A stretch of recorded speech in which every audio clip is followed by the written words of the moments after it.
kai aikoinaan. Ja 1000 vuotta sitten Puff jo lähti maailmaan. Ja Puff tuo lohikäärme, niin iloinen. Kai eksyi kerran kaupunkiin, oli sumu hirmuinen.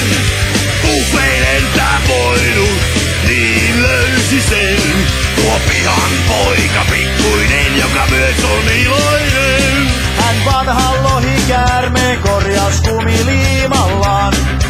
Langat taittoi paikoilleen ja sai sen nauramaan.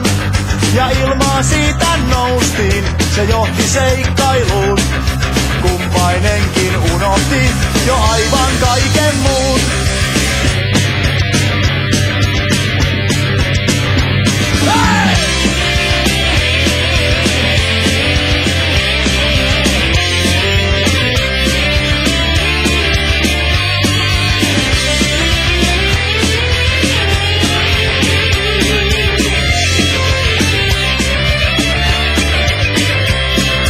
Prinsessat ja prinssit vain linnoistaan nyt katselivat kummissaan, kuka lentää matkallaan.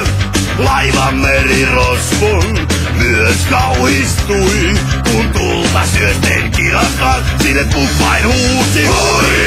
Lohikäärmeet lentää, mutta pojat varttuvat.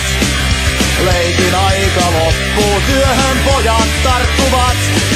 Vanhan lohikäärmeen joku saattaa unohtaa.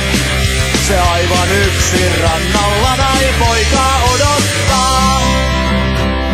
Vaan Puff nyt lohikäärme on entinen. On pudonneet ja kadonneet kaikki suuret suomut sen. Puff nyt piilossansa sua odottaa. Jos löydät sen ja korjaat sen, joku jälleen lentää.